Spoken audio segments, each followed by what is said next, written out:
Broadcasting live from the Business Radio X studios in Atlanta, Georgia, it's time for CEO Exclusive, brought to you by Anona Enterprises. Good morning and welcome to CEO Exclusive, where we get emerging trends from CEOs and their most trusted advisors. I'm your host, Soyini Koch. As you know, on CEO Exclusive, we love to talk about people who are doing great things in the world. And there are actually some important trends that are happening in the nonprofit sector that our guests are going to talk with us about today. So I'm really delighted to welcome Cindy Bowden, and her Director of Programs, Justin Okello, from the Clarkston Community Center. Welcome. Good morning. Thank you. So Cindy, tell us what's happening in your world that you think the CEOs listening to the show really need to know. I think that in our world, there are less and less sources of government funding and support. So it's important for CEOs to know that not just to give to nonprofits, it's more like a partnership with nonprofits that benefits both groups equally. So when we're talking about helping people, say, learn English or helping them get job skills, it's not just that, it's then their potential market for people to work in the industries and in the corporations. And you know what? I should back up and just have you explain to our listeners what the Clarkston Community Center is and what you do. Okay. Well, the Clarkston Community Center is a nonprofit located in Clarkston, Georgia. We have been around for about 14 years now, and we are in the center of Clarkston off of Indian Creek. We do programs varying from helping people learn English. We have senior in English, and then we have English for job seekers. We help them with technology. The seniors, it's how to use your Skype and how to use your cell phone. And with the adults, it's how to use the computer to apply for jobs or how to use it for all sorts of different things. And usually these people that we work with a lot of refugees from 57 countries. And there's 57 languages. So we offer a variety of programs 7 days a week. And one thing for people who are outside the Atlanta area, my understanding, correct me if I'm wrong, is that 54% of the Clarkston population is actually refugees. And yes. I think you said that 80% are living underneath the poverty level. That's correct. So obviously you're doing a lot of really amazing things in that sector. So how is the pressure on funding affecting you and other nonprofits that you're seeing in your world, in your sector? Well, for the intake agencies, and there are 5 intake agencies in Clarkston, and that this is refugee intake. Yes. Okay. That means that these people would be assigned a certain number of refugees coming into the United States, and then they would help them get apartments and sign them up for English and get jobs and all sorts of things. They are having less and less federal funding. And so that is causing them to go to foundations and corporations. And so that, of course, is where we have traditionally been getting funding. And so it's making it a very tight market. What we're trying to do now is to do partnerships with other nonprofits so that nobody's cut out and we can work together to get better bang for your buck. And Justin, are you finding that you're having to be more flexible and change the kind of programs that you're doing because of the pressure around funding? Definitely. So just to shine more light on the issue of funding, we've really had a tremendous change in terms of programming. We lost a lot of other programs that we were relying on some of the funding that was coming in. Just like Cindy mentioned, the programming, like, with the food and nutrition, that was a funding that we were getting just to help the refugees, look at how they can best feed their families. So we lost some of that funding. So now the programming that we're doing right now is more geared to funding getting from, foundations, because we can't really get a lot of funding from the government. And, so our programming has narrowed down a little bit now. So I would say yes. And Cindy, as you think about the pool of money that is available for all nonprofits, I think it's important, especially for the CEOs listening who care a lot about helping the community and using their platform as a way of supporting these kinds of causes. How are you all thinking about filling that gap? And are you working together, as you said, partnering with other nonprofits so that you make the pie bigger? How are you thinking about sustaining all of the programs for all the refugees with the shift in demographics, or with funding? I'm sorry. Well, I'll give you an example. We're writing a grant now to the Rockefeller Zuckerberg Foundation. And the grant is to produce a model that can be replicated around the United States on helping refugees get work in the United States. So I called two other agencies, and we would do the ESL and English is a second language. Yes, I'm sorry. English second language. And we would do the technology teaching of this is, how you apply for a job, say at Target. It's still on the computer. And then the CPACs would train them. What's that? Which is the Center for Pan-Asian Community. They would work and help train people on how to work, how to, you show up every day, not just when it's very culture oriented on how we work and when we work. So they would do that, and they would do some of the job training, and then Friends of Refugees would work with other job training. So this is now 3 nonprofits. That's 3 nonprofits. Okay. And the Friends of Refugees also has a job center to help people go directly from the training into jobs. And so you were where you would before normally each apply for a grant. Right. You're now saying, okay, I have this, you have that, and then we're going to bring in a third person who has a third piece, and we're all going to go after the money together. That's right. And what do you think that the business community, or what is your hope for the business community listening to the show, that how should they be thinking about this, and what's the implication for them, if any? Well, it's a large implication in the number of workers that they can get that are trained and can speak English well. So if you are a corporation and you invest in the programs that we do, then, for instance, there's a bakery in Atlanta, and they are in desperate need of people to work in the bakery.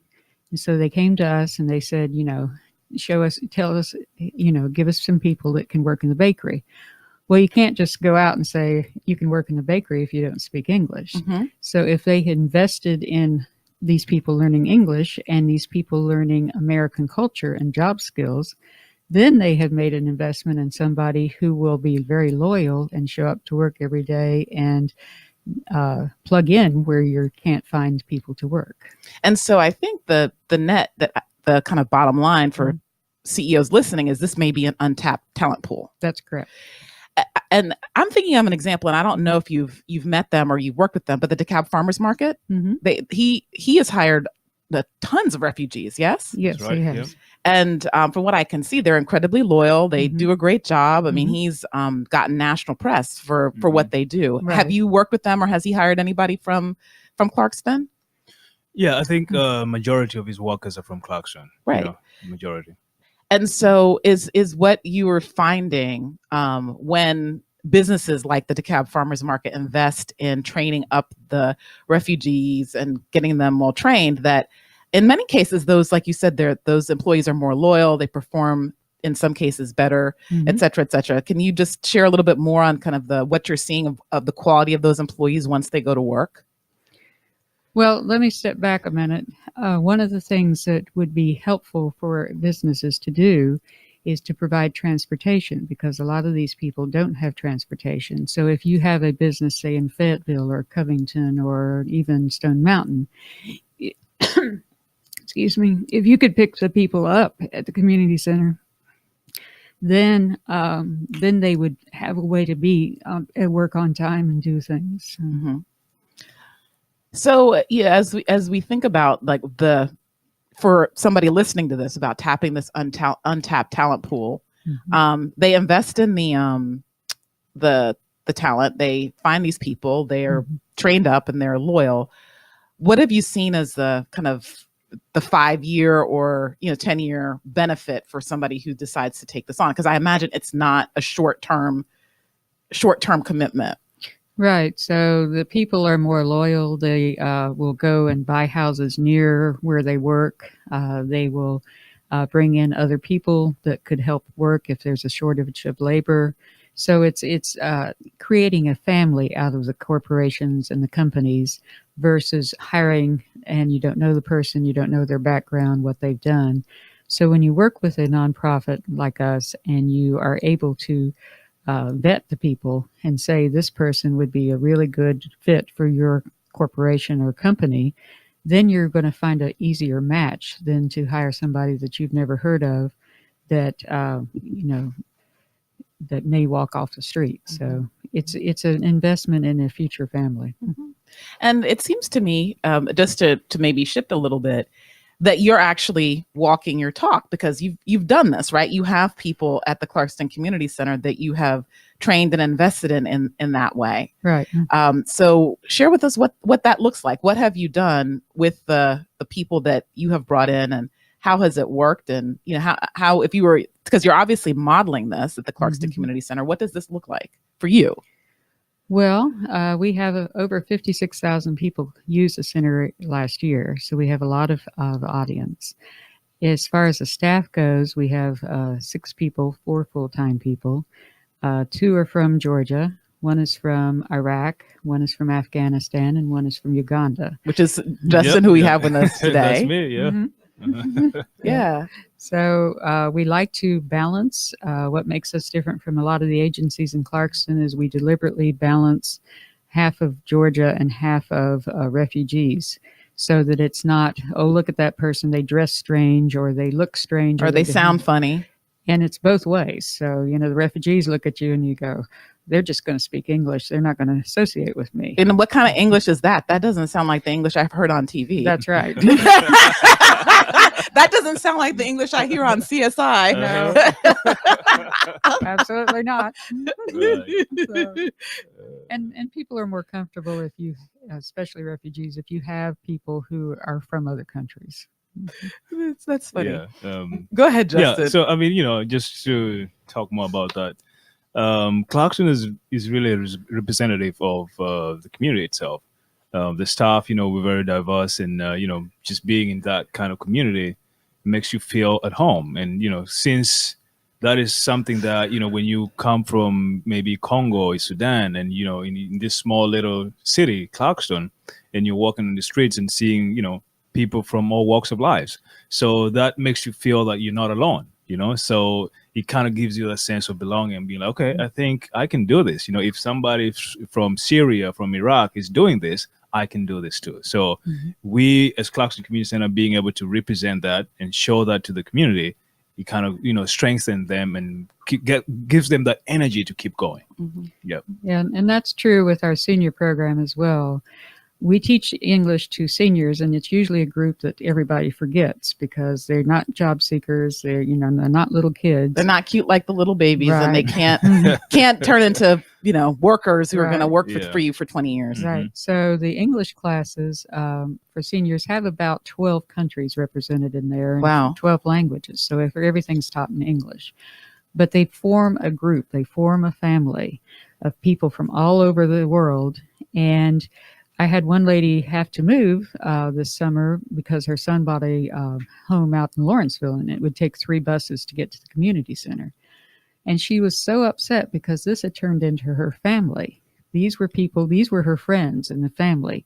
And all of a sudden, she wouldn't have them anymore. So it makes a big difference. Yeah, and talking about family, these groups, we do have like potlucks, not just classes. So we do share food as well. So, it becomes a strong, really bonding family, when somebody's really coming in and sharing their, cuisines from, wherever they are from. And, you get to test all of these cuisines. Yeah, it does really feel like family. And, when somebody leaves, you'd be like, oh, man, that's, there's an empty space created there. So we want to strengthen that and, create community. That's what we're all about as Clarkston Community Center. Yeah. All right, listeners, we're talking to Clarkston Community Center, their executive director, Cindy Bowen, and their director of programs, Justin Okello. So I want to turn the conversation just to, to really raise this up for the CEOs who are listening, because one of the things that I think is very interesting about your organization is the amazing ability that you must have to work across differences. If you're saying there are 57 countries, did I hear that correct? Yes. Represented. That's right. As the chief executive of this organization, how do you work across difference, and you have these 4 countries represented just on your own team? Mm-hmm. What insights do you have about managing diversity and this huge diversity that you must be experiencing? Well, you have to be open to different cultures. You have to understand that if I do this, it's not necessarily my personality. It might be my culture that's doing this. And, it's differences in time. It's differences in punctuality. It's differences in, all sorts of things. So you have to form with your team a company policy so that everybody understands where everybody else is coming from. And the staff is amazing. The staff has formed its own family. So it's very important. We're open 7 days a week, usually from 9 to 11 at night. The office hours are 9 to 5, but these people come in for Saturdays, they come in for Sundays, special events, nights, evenings, and I can tell you they don't receive a lot of pay. So it's just because they're dedicated to not only the community center and the community we serve, but they're also dedicated to our community inside. Culture is a big word here on the show. CEOs talk about it a lot. What are you doing specifically to establish the cultural norms at the Clarkston Community Center that allow you to have everybody rowing in the same direction at the same speed, versus just bringing their own culture, their own stuff to work? How are you actually establishing those cultural norms so that everybody, is kind of in sync? Well, it's not just the community that has potlucks or parties or things like that. We do as well, and it's the ability for each other to talk to each other and to establish connections with each other. So we encourage people to visit, and you not just be talking about, oh, we have trouble in X, Y, and Z program. It's more, I'm moving, I need some help, and then once you have reached over that hurdle, then you start doing the culture of the community center. So you start building on what is expected. This report is expected because I have to write a grant. This is all the norms that are built in a normal nonprofit, gradually built in at the community center. Go ahead, Justin. You were going to say something about the being indoctrinated and into the culture there. What was that experience like for you? I think just being, from Uganda into this new country, America, the Clarkston Community Center, when I joined, that was in 2014. I just realized there was that culture of, community. So I was received as, there's no question about where you're from and, looking at the differences that you have. So I was taken in as a, professional, as somebody who can do what needs to be done, and just looking at that with my colleagues also, they're good at what they do, and as the community center embraces that. So I mean, it's all about community and who you are and what you have to offer, and not looking at where you're from. So that alone makes you feel like, okay, I think I'm accepted here. Acceptance is something that really a lot of people struggle with. If you apply for a job and you don't feel accepted because of who you are, from where you're from, and all that kind of stuff. So that gives you, it kind of affects your performance as well. So by just feeling that you're accepted, it makes you work even harder and commit to your work and do what you got to do. So I think that, to me, gave me the opportunity to just work harder, and that gave me also the opportunity to grow as a human being, as a professional in what I do. So I started off as a community connector. I wasn't the programs director, but the hard work that I put in and just feeling accepted in the community center for who I am gave me that opportunity to grow. Yeah, and the big difference is that you're allowed to make mistakes. I've worked with corporations before that you're not allowed to make mistakes. You're penalized if you blow a project or something like that. And the way we work is, okay, we made the mistake. Now what can we do to not make the mistake again? Nobody's, pointed fingers at them or said, you're demoted or anything like that. It's, okay, everybody makes mistakes. Let's start again. Mhm. The other thing that I heard, which is worthy of noting and pulling out, is that you establish trust first. Mhm. You establish a sense of belonging and having people feel safe in your feel really safe in your emotionally safe. I mean, I don't mean physically safe. I mean Right. emotionally safe in your in your corporate environment and Mhm. in your community center. And then you started to introduce the cultural norms. Right. Great. Yeah. So I would love for you to maybe share an example of where you mentioned time, for example, Mhm. where people have different concepts of timing. And everybody they're nodding and laughing. Everybody's nodding and laughing like, okay. Yep. All right. So give us an example of how you you corrected that. Well, one of the ways we corrected it was to change schedules. So that if you are not a morning person, okay, come in at 10:30 and work till 7:30. Or if you're not a person that does well in the afternoon or evening, you can work earlier. So we shift things around so that it meets the person's personality and concept. And if we possibly can, if we can't, then yeah, you're stuck. You got to show up at certain times. But we try to shift it if at all possible. Great. Yeah, I just want to add something also to that. So with the time, I think what the management has done is also in relation to the programming. So let's say, there's some classes that can be pushed to, evening, also based on, the participants, because probably they go to work and they have more time to come in the afternoon or late in the evening. So if I was going to hold a class in the evening, that means my time is going to be pushed maybe to around 8 or 9. So I can come in maybe, at 10 in the morning and start my day. So I know that I'm going to stretch my time all to around 8 or 9. So it also depends on the programming and the classes that we hold. Yeah. Yeah. So I'm hearing some flexibility as well. Right. So what other things new and exciting that are happening at the Clarkston Community Center that you'd love our CEO listeners to know? Well, we are in the first week of summer camp. And Justin, do you want to tell her a little about that? Yes. So summer camp, we just started our summer camp this week. This is our first week. Our summer camp has got around 65 kids. These are majority refugees, representative of all the 57 countries. We're holding middle school through high school, and it's a very academics and, arts and education. Because normally what we've done is to really help the parents. While our summer camp, we do ask the parents and do a little bit of, assessment to see where the kids are and what kind of help we need to help the kids with. So the parents have expressed that, since a lot of the kids are struggling with math and English, we need to emphasize on that. So our camp really has a lot of math and English, and then we incorporate in arts, which is also something that we do to bring them together, because with arts it brings a lot of people together.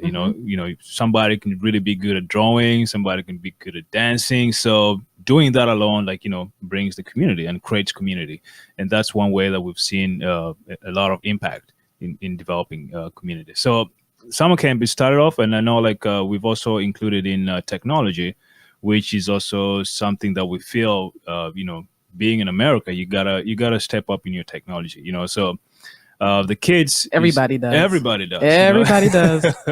So if we start off with the kids, which of course we do also adults, we do adult classes, but specifically for summer camp, we've done 3D printing, which is something that a lot of the kids have never done. So we did that last year, and this year we're doing it again because we saw a lot of interest. The kids loved it. You have a 3D printer? We do have a 3D printer. Ooh, that's cool. Yeah. Just to give credit, that was funding from the Arthur Blank Foundation. All right. Thank you, Arthur. Yeah. Thank you, Arthur. So we are really, pushing that forward, and hopefully by the end of it's a 7 weeks program, and the parents love it because we have a longer day. It starts at 8 and ends at 4. So they get a little break. Yeah. They're like, we're going to give you all the kids for the summer, and then we can come pick them up at 4. So it gives them time to go to work.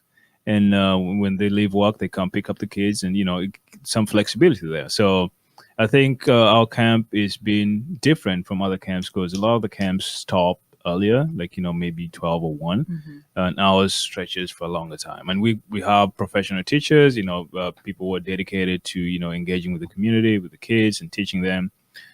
So yeah, it's a really good program. Great. Yeah. So Cindy, if people want to get in touch with you to find out more about the Clarkston Community Center and what you're up to, how can they do that?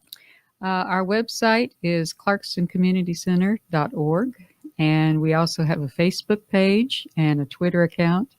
And of course, we have email. So if you'd like to email me, it's director@clarkstoncommunitycenter.org. We like to put as many words as possible in this. But we also, just to add what Justin said, we have an artist from Turkey coming in starting Tuesday for 2 weeks. And we're going to build giant animals out of recycled water bottles. Ah. So then we'll have a parade down Clarkston on Father's Day with our giant water bottle animals. And we also have coming up a wine and tapas festival on Saturday, July 21st from 7 to 10.